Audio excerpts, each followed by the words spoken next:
Ikitieto podcast on kuin silkkitie, joka yhdistää idän ja lännen, pohjoisen ja etelän, tieteen ja perinteen. Haluatko nähdä ikuisuuden nykyisyydessä ja nykyisyyden ikuisuudessa? Syntyjä syviä, asioita ainosia. Tervetuloa Ikitieto-podcastin pariin. Mä oon tämän podcastin isäntä, perinneparantaja, Vedic Master-opiskelija Sami Ilmari Nuora.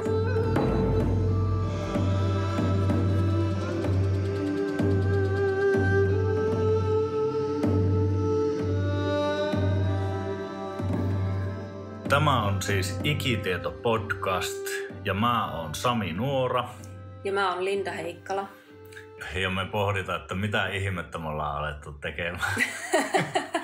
Me ollaan alettu tekemään Ikitieto-podcastia, joka on viisausperinne-podcast, jossa me ihmetellään ihmiskuntaa ja maailmaa ja kaikenlaisia kiinnostavia asioita, joihin meidän oma huomio kiinnittyy. Vai mitä sä luulet? Joo, kyllä. Maailmaa ja ihmisyyttä ja maailman tilannetta ja tulevaisuutta ja menneisyyttä ja kaikkea siltä väliltä. Mm-hmm. Jep. Mutta me ajateltiin, että ensin kerrotaan vähän omasta itsestämme, koska meillä on varmastikin paljon kuulijoita, jotka ei ole koskaan kuullut meistä eikä Ikitieto Akatemiasta mitään tai Ikitieton nimestä mitään. No mä kerron ensin vähän itsestäni. Mä koen, että mä oon niinku uranvaihtaja, mutta mä oon ollut jo 15 vuotta uranvaihtaja. Ja se on ollut pitkä ja kivulias prosessi. Mä oon 15 vuotta kehittänyt ymmärrystäni luonnonmukaisesta ja vähän tämmöisestä niinku perinteikkäämmästä elämäntavasta, mutta en kuitenkaan sillä ajatuksella, että mä olisin niinku muuttamassa maalle, vaan niinku paremminkin mä koen, että mä oon aina ollut puoleksi maalainen ja mä nautin tosi paljon kaupungissa elämisestä.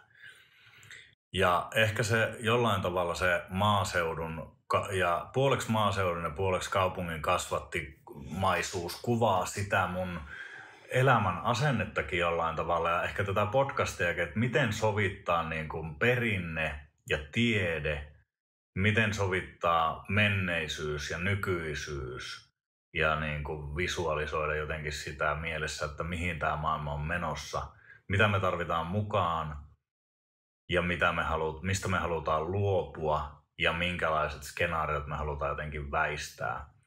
Ja ehkä tällä asenteella mä oon opiskellut esimerkiksi Intian perinnettä ja itselleni rakkainta suomalaista perinnettä ja suomalaista kulttuuria tutkinut. Olen täysin ei-akateemikko. Mm. Ehkä semmoinen voisi olla mun lyhyt esittely. Joo.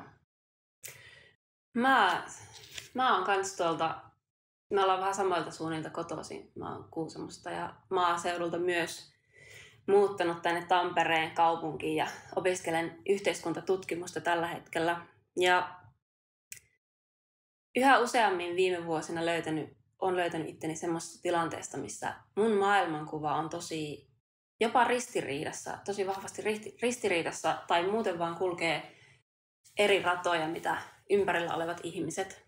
Ja tämä korostuu täällä yhteiskuntatutkimuksen tiedekunnassa ja täällä näissä opinnoissa. Ja me ollaan Saminkaan tavattiin tuossa reilu vuosi sitten. 1,5 vuotta, 2022 keväällä. Niin justi, sitä on niin pitkä aika.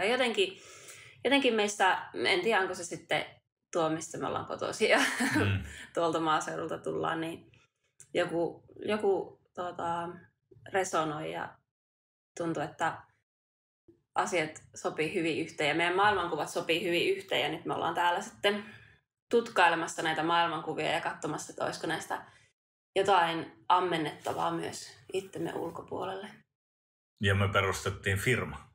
Kyllä, Ikitieto Akatemia. Jep. Ja sen puitteissa nyt tehdään tätä podcastia.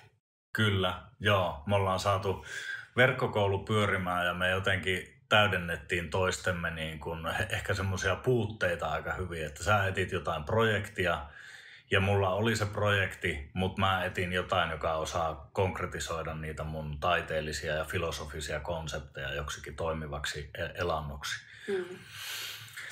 Mutta tosiaan sen sijaan, että me vaan tehtäisiin tätä niin kuin kahdestaan ja pienelle piirille, niin me koetaan, että meillä on niin kuin halu jollain tavalla, ehkä mä sanoisin, auttaa tätä maailmaa kulkemaan niin kuin järkevämpään suuntaan, vaikka me ei toisaalta tietä niitä vastauksia.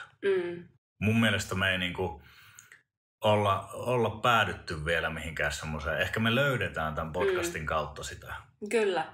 Joo, mä ainakin huomaan, että mulla on tosi paljon vielä mielessä ristiriitaisuutta, mikä liittyy varmasti siihen just näihin maailmankuvien eroihin, mitä niin kuin tuntee itsessä ja mitä näkee taas sitten ulkopuolella ja varsinkin tuolla akateemisessa maailmassa. Että näitä me ollaan sitten täällä selvittämässä ja ei tosiaankaan vastauksia ole, mutta erilaisia skenaarioita ja erilaisia visioita ja mielipiteitä ja ajatuksia.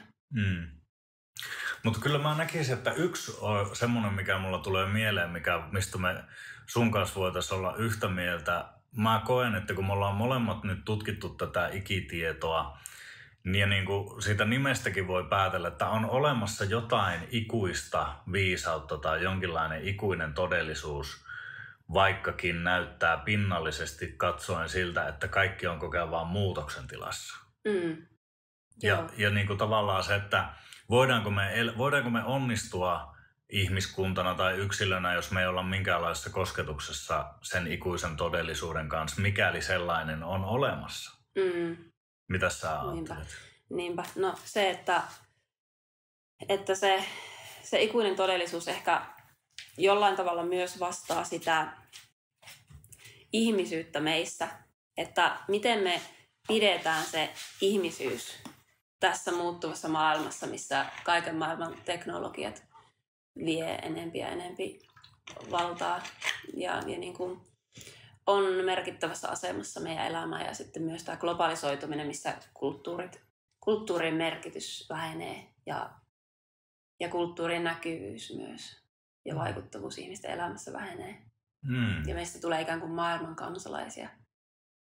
Että, no, me puhuttiin tässä just ennen podcastin aloittamista sitä, että miten usein todennäköisesti eri aikakausilla on ollut ihmisillä semmoinen käsitys, että nyt eletään jotain tosi merkittävää aikaa, että nyt on isot muutokset tapahtumassa.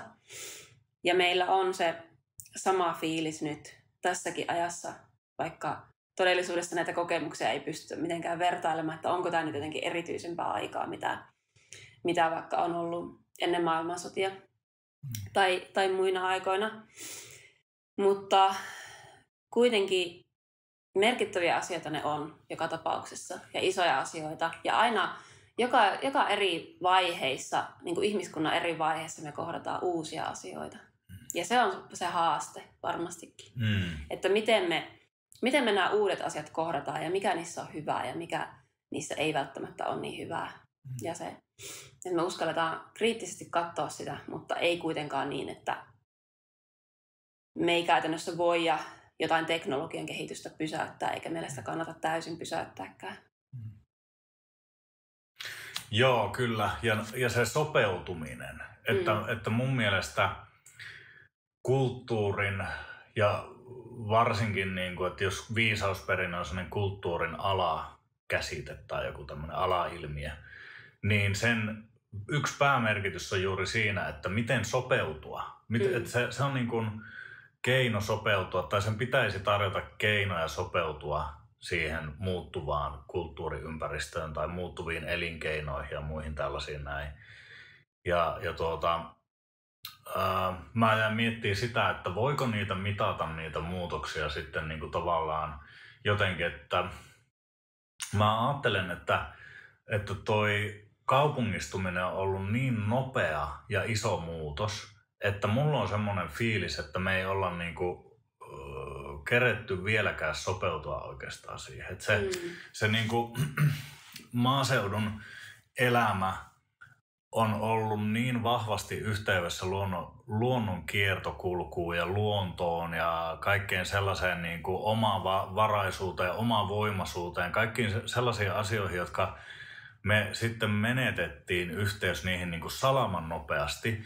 Ja se on tavallaan vähän niin kuin vastaava kuin ehkä jollain tavalla kuin joku katastrofi voisi olla. Joku tiedätkö semmoinen, että sä joudut jättämään sun kodin ja sä joudut menemään ihan erilaiseen paikkaan elämään. Niin ehkä on olemassa sitten kuitenkin myös sellaisia isompiakin muutoksia, jotka on kerta kaikkiaan suurempia kuin niin kuin. Ja mun mielestä me ollaan nyt niin kuin sellaisessa jossain shokkitilassa. Että me ollaan vähän niin kuin hämmentyneitä siitä, että mitä tässä tapahtuu. Ja miksi meillä on vähän outo olo.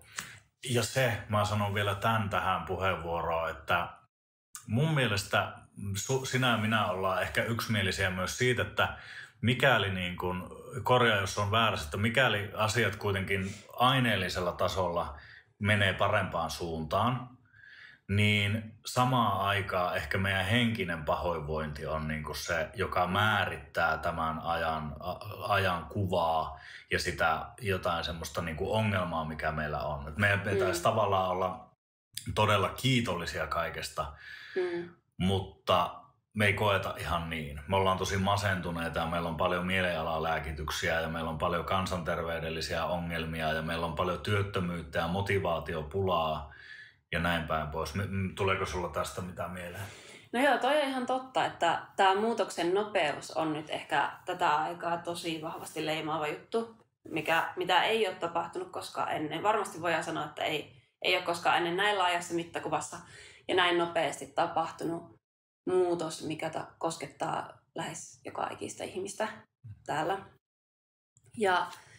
Ja selvästikin se vaikuttaa meidän mieleen ja vaikuttaa just kaikkeen, just tähän niin kuin elämänhallintaan ja itsensä hallintaan ja se, miten niin kuin kaikki rakenteet muuttuu tässä maailmassa silleen, että sen sijaan, että niin kuin me ollaan ikiaikoja pidetty huolta itsestä ja omasta perheestä ja omasta heimosta ja omista lapsista ja sitten semmoista lähipiiristä. Ja nyt taas me annetaan se huole, niin kuin annetaan valtion pitää huolta itsestä tai jonkun muun ulkoisen tahan, että me ulkoistetaan se huolenpito meidän itsemme ulkopuolelle ja annetaan valtaa pois itsestämme. Ja toisaalta sekin, että nykyaikana ne ongelmat ja haasteet ja mitä kaikkia tilanteita me kohdataankaan ja teknologioita ja mitä kaikkea ja eettisiä haasteita, mitkä liittyy näihin asioihin, niin ne on niin paljon monimutkaisempia, mitä koskaan ennen. Että jos ennen ollaan mietitty tai ollaan eletty tuolla luonnossa ja ollaan jollain tapaa ymmärretty, miten tämä luonto toimii, ja nykyään sitten meillä on jotain geenimanipuloituja, mitä eläimiä ja kasveja ja hyttysiä ja mitä kaikkea, niin se alkaa mennä jo niin monimutkaisen tieteen puolelle, että tavallisella ihmisellä ei ole siitä enää mitään käsitystä. Ja siinä vaiheessa meillä on aika vaikea pitää edes niitä lankoja meidän omissa käsissä, että me voitaisiin niin kuin pitää huolta siitä, että tämä yhteiskunta menee oikeaan suuntaan ja menee semmoiseen suuntaan, mikä meille on hyväksi ja mikä on meidän arvojen mukaista. Että ei ole helppoa tavallisella ihmisellä navigoida tässä ajassa näiden kaikkien uusien asioiden keskellä. Joo, toi on loistava puheenvuoro, koska yksi mikä tällaisen viisausperinteen mun mielestä keskeinen elementti on just se, että se on ikään kuin siis kansantiedettä. Siis kansantiedehän on myös akateeminen käsite, siis etnologia on mielestäni kansantiede, niin nyt ei puhuta niin kuin akateemisesta kansanperinteen tutkimuksesta tai kansantieteestä siinä mielessä, vaan siinä mielessä, että just itsekin kun en ole akateemikko, niin olen kokenut elämässäni aika paljon tietynlaista hukassa olemista, koska on valtava määrä tietoa, varsinkin nyt kun on nettiä näin päin pois, ja mullakin on satoja kirjoja, mitä mä oon lukenut, ja ne tarjoilee hyvin erilaisia näkemyksiä ja maailmankuvia, mutta miten löytää sellainen eheä, johdonmukainen maailmankuva. Ja mä sanoisin, että tämmöiset kansanviisauden perinteet on aina ollut se keino luoda jonkinlainen yhtenäinen käsitys elämästä ja ihmisen paikasta maailmassa ja näin päin pois. Ja sen me ollaan niin kuin jollain tavalla menetetty, siksi juuri akateemisen maailmankuvaa omaavan ihmisen ja tavallisen ihmisen välillä voi olla aika paljon kuilua. Ja tavallisella ihmisellä voi olla aika paljon myös haasteita, ainakin joskus, ei varmasti kaikilla, mutta joillakin ihmisillä on haasteita ymmärtää meidän esimerkiksi yhteiskuntaa. Niin kuin mä koen, että mulla on ollut ainakin paljon haasteita. Tai ymmärtää tiedettä ja tämän tämmöisiä asioita on ollut niin kuin hidas, pitkä tie päästä jollain tavalla kärryille näistä asioista. Ja ehkä sitten sitä kautta on tullut enemmän semmoista kuulumisen tunnetta ja hyväksymisen tunnetta myös.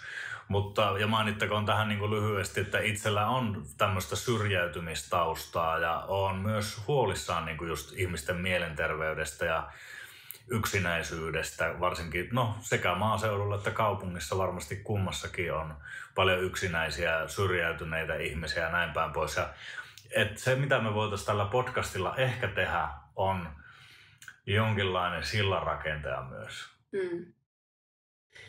Nyt kun ollaan niin kuin viisausperinteeseen liittyvässä podcastissa, niin voitaisiin puhua vähän siitä, että mikä tämän podcastin tarkoitus sitten tulee olemaan ja mitä se perinne voi tarjota tähän maailmaan ja millä tavalla me voidaan just sitä alkaa niin kuin soveltaa tähän muuttuvaan, uuteen, moderniin, globaaliin maailmaan.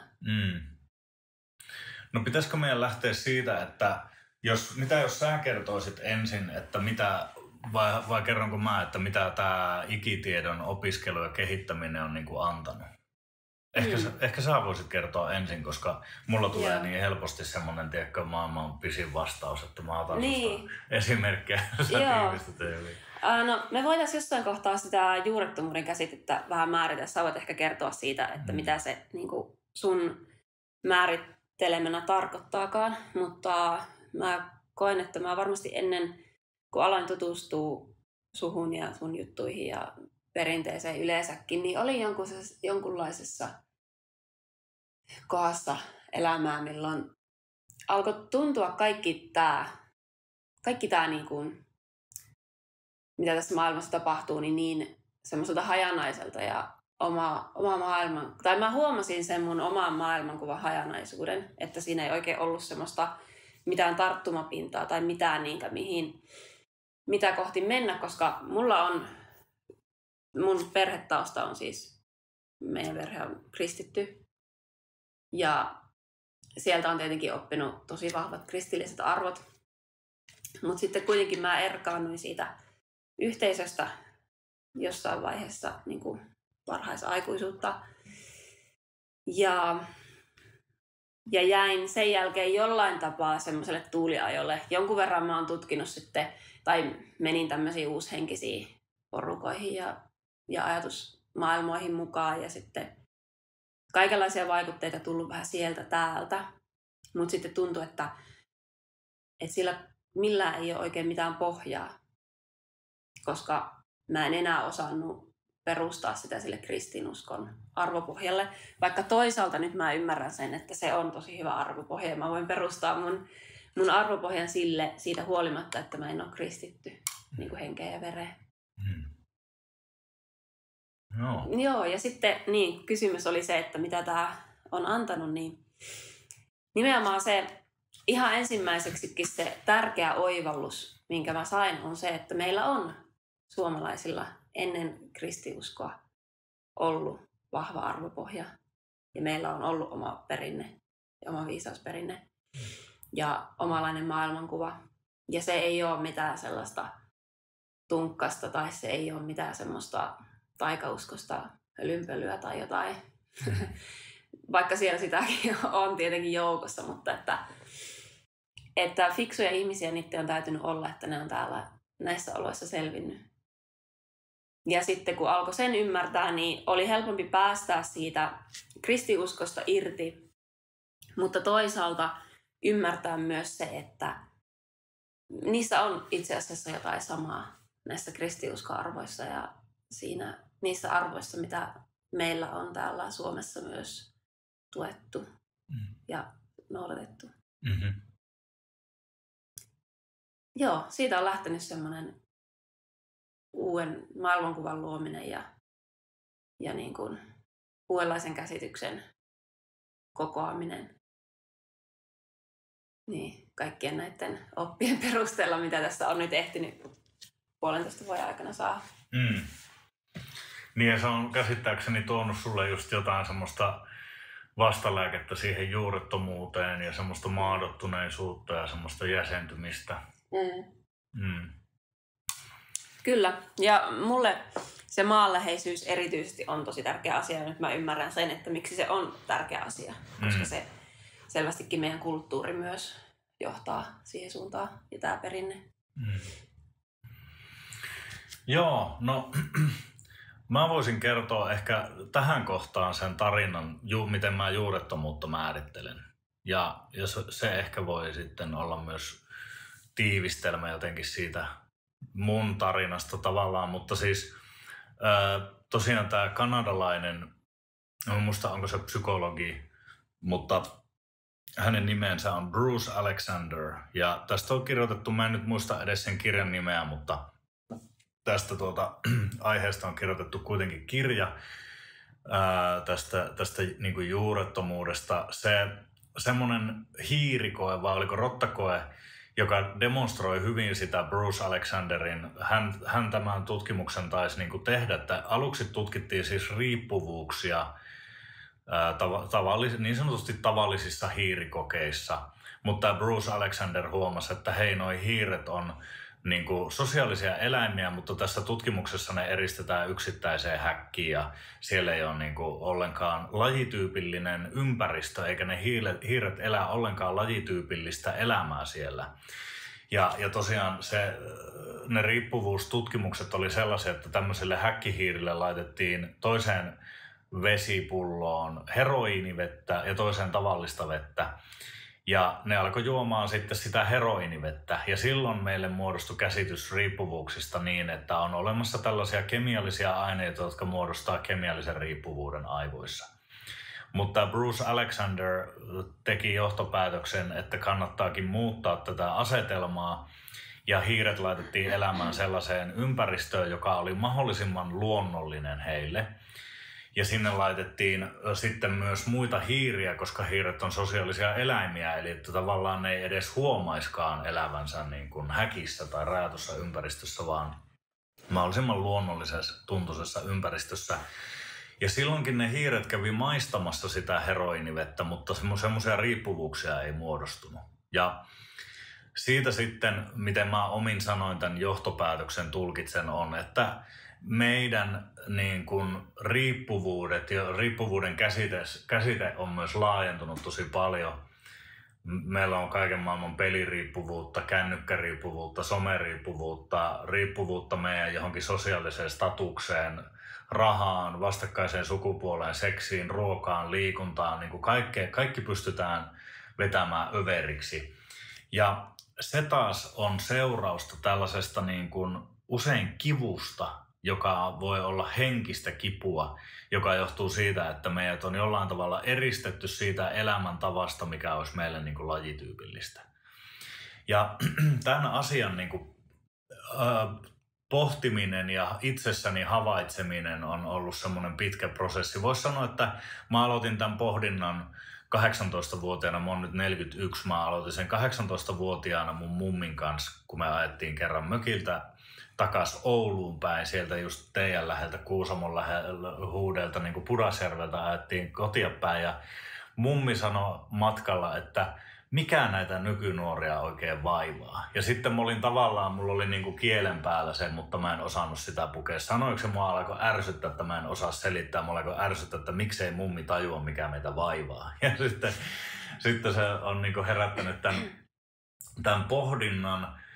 Eikä se ole mua aluksi mihinkään pelastanut se pohdinta, päinvastoin mun on pitänyt käydä ihan itse kokemassa aika syvässäkin päädyssä se mitä tämä on sitten tosiaan niin kuin mulle avannut on, että nämä tällaiset se perinteinen elämäntapa liittyy luonnonläheisyyteen ja se liittyy just siihen, että me koetaan merkityksellisyyttä, kun me ollaan osana jonkinlaista jatkumoa, jolla on jollain tavalla meitä itseämme korkeampi tavoite tai joku muu tällainen näin. Ja sitä kautta mä oon saanut ehkä noita samoja juttuja, mitä sä myös, että harmoniaa, maadottuneisuutta, merkityksellisyyttä, rauhaa, asiat on jäsentynyt paremmin ja näin päin pois. Mutta me tehdään tätä varmasti, mä luulen, että tälle tielle kun lähtee, niin se ei niinku lopu, että sitä on mukava juurtua syvemmälle päivä päivältä, viikko viikolta tai ainakin vuosi vuodelta.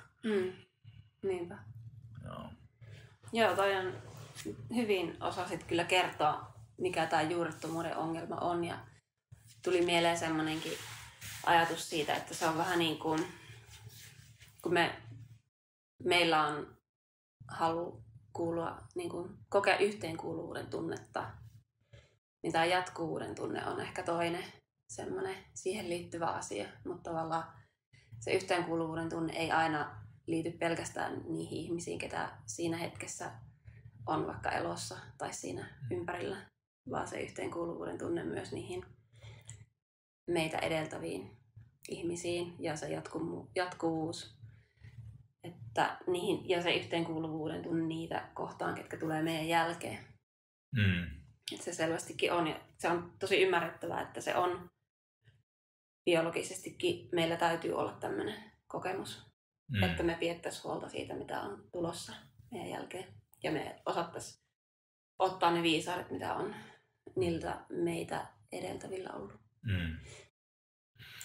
Joo, kyllä. Mä näkisin, että kun poliitikot ei pysty ratkaisemaan tätä, että miten saada ihmiset töihin, niin tässä me ollaan ainakin sen oikean kysymyksen äärellä. Että tämä ei ole ratkaistavissa, tämä meidän motivaatiopula ja mielenterveysongelmat ei ole ratkaistavissa siinä mielessä politiikan tasolla, että nämä ei ole sillä tavalla ehkä poliittisia kysymyksiä, vaan ne on jotenkin enemmän tämmöisiä humaaneja kysymyksiä tai jotain tämmöisiä filosofisia kysymyksiä ja ne pitäisi ratkaista jotenkin enemmän kulttuurin tasolla.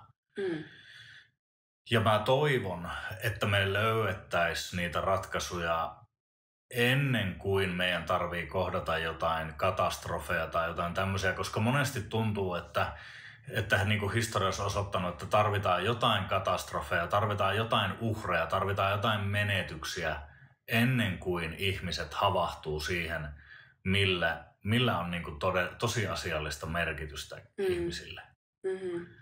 Ehkä me voidaan, kun sä kysyit ennen kuin alettiin puhua, mitä tämä viisausperinne asia on meille antanut, niin sä myös mainitsit, että tämän podcastin se tarkoitus olisi yksi, mistä voitaisiin puhua.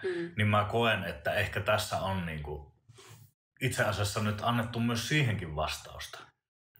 Että jos me pystytään analysoimaan ja pohtimaan näitä asioita, niin ehkä me voidaan auttaa meidän kuulijoita myös jollain tavalla navigoimaan pois jostain merkityksettömyydestä tai muusta tällaisesta. Ja yksi tarkoitus, mikä meillä varmasti tässä podcastissa myös osittain on vaikka me puhutaan negatiivista asioista ja puhutaan helposti haasteista ja ongelmista, tämän yhteiskunnan ongelmista ja tämän ajan ongelmista, niin silti meidän maailmankuva oikeastaan on tosi positiivinen molemmilla ja tosi optimistinen. Että me eletään, molemmat ollaan varmaan sitä mieltä, että me eletään yksiä parhaita aikoja, mitä ihmiskunnassa on ollut. Että se, että puhutaan viisausperinteistä ja siitä saattaa joskus tulla vähän semmoinen vanhahtava kuva ja joskus ihmiset on mullekin kommentoinut silleen, että no mutta ei kaikki vanha ole hyvää.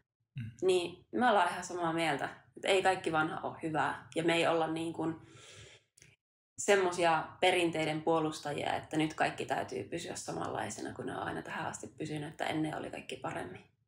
Vaan meillä on myös semmoinen tulevaisuuden katsova näkökulma tässä ja optimistinen näkökulma. Joo, toi on erittäin tärkeä pointti. Eli Jos me ajatellaan viisausperinteen ideaa, niin se on nimenomaan se, että on olemassa jonkinlainen ikuinen todellisuus ja ikuinen ihmisyys ja universaali ihmisyys. Ja se ei tarkoita sitä, että pidetään kiinni perinteistä sokeasti, vaan se tarkoittaa sitä, että yritetään nähdä se ikuisuus nykyisyydessä ja nykyisyys ikuisuudessa, niin kuin mä usein sanon. Jos me esimerkiksi ajatellaan vaikka ihmistä, niin mä uskon, ja mun mielestä se on aika tieteellinenkin näkemys, että ihminen on ollut 200 ellei 300 000 vuotta kutakuinkin sama. Ja meidän perustarpeet esimerkiksi on niin kuin samanlaiset kuin aina.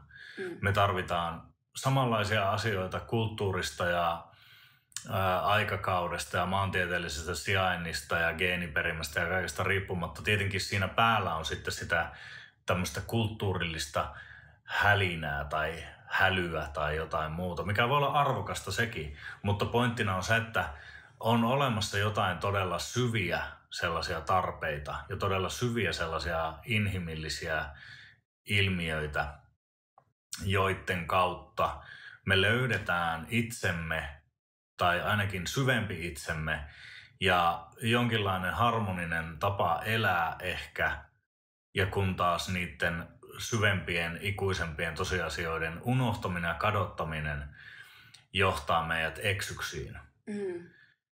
Ja siinä ei ole ollenkaan kyse siitä, että pitää heittää se joku suolapurkki vasemman olaa yli, koska isomummut teki niin joskus 200 vuotta sitten. Se ei ollenkaan ole viisausperinteessä, ei ole kyse ollenkaan sellaisista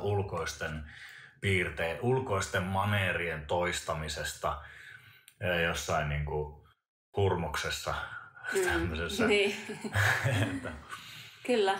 Eli yksi pohdinnan aihe, mitä tässä varmasti tullaan paljon käymään läpi podcastin eri jaksojen aikana, on nimenomaan se, että mitä sieltä vanhasta perinteestä kannattaa säilyttää ja mitä taas ei. Ja mitkä siellä on sovellettavista tähän nykyaikaan ja mitkä on ne opit, mitä me voitaisiin sieltä tuoda tähän nykyaikaan huolimatta siitä, että me eletään niin erilaista aikaa.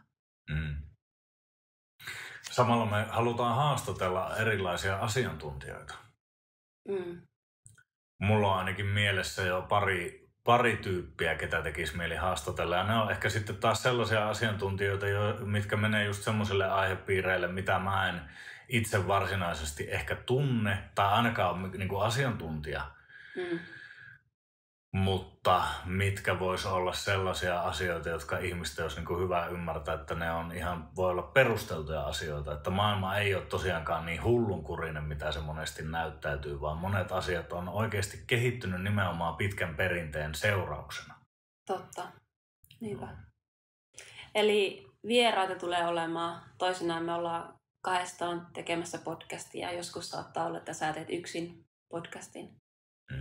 Katsotaan, mihin tämä lähtee tästä muotoutuu. Katsotaan. Mutta mä luulen, että me ollaan nyt avattu meidän ensimmäinen podcast-jakso ja me ollaan vähän yli puoli tuntia höpötetty ja mä luulen, että tämä on nyt riittävä avaus. Mahtavaa. Ja kiitos kaikille, ketkä on kuunnellut tänne asti ja ketkä on päätynyt tämän podcastin pariin. Ja me toivotaan, että jos yhtään kiinnostus herää, niin laita seurantaa siellä, missä podcasteja kuunteletkaan ja ihmeestä eteenpäin tätäkin. Kyllä. Hyvä. Ei muuta kuin seuraavaan jaksoon. Kiitos. Kiitos.